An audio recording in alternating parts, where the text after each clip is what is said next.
5 টাকায় 6টি দ্রব্য কিনি, 6 টাকায় 5টি দ্রব্য বিক্রয় করলে শতকরা লাভের হার কত? আমাদের এই অঙ্কের নিশ্চিত আমরা বুঝতেছি যে লাভ হবে। তা ফার্স্টে আমাদের কী করি, লাভ ক্ষতি যেটাই ক্যালকুলেশন করি আমাদের টাকাটা বের করতে হবে।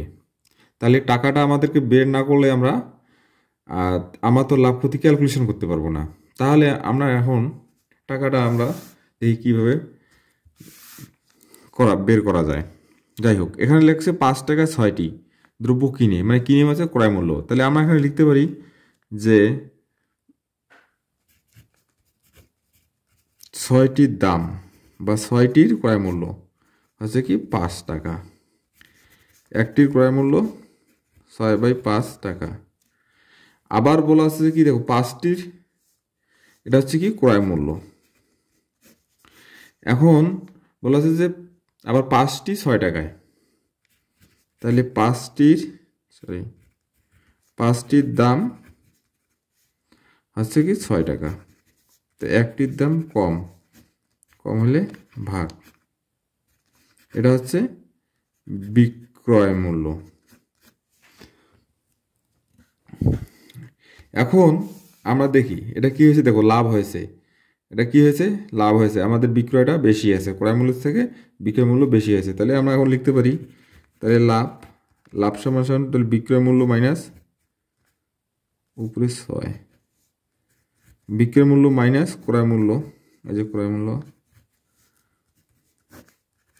5 × 30, তাহলে 6 × 6 = 36, আর হচ্ছে 5 × 5 = 25, তাহলে হচ্ছে 30/11 টাকা। ঠিক আছে, এখন আমাদের কি, আমরা লাভটা পেয়ে গেছি।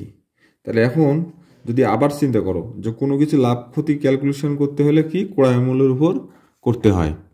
তাহলে আমাদের ক্রয় মূল্যের উপর যখন আমরা করতে যাব, তাহলে আমাদের ক্রয় মূল্য কত টাকা ছিল, এই যে এই টাকাটা। তাহলে আমরা লিখতে পারি 6/5 টাকায়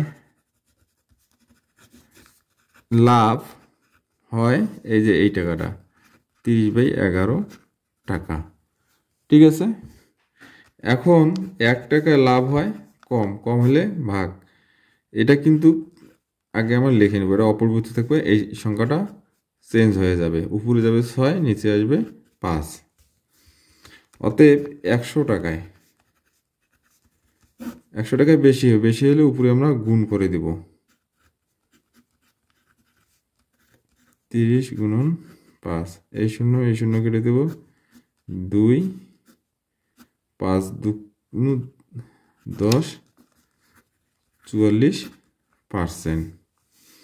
তাহলে এটা 44, এখানে হবে টাকা। উত্তর আমাদের পার্সেন্টেন্সে ছিল, তাহলে আমরা উত্তর লেখার সময় লিখব উত্তর লাভ হয় 44%। এখানে পার্সেন্টেজ লেখা যাবে না, এটাই আমাদের উত্তর।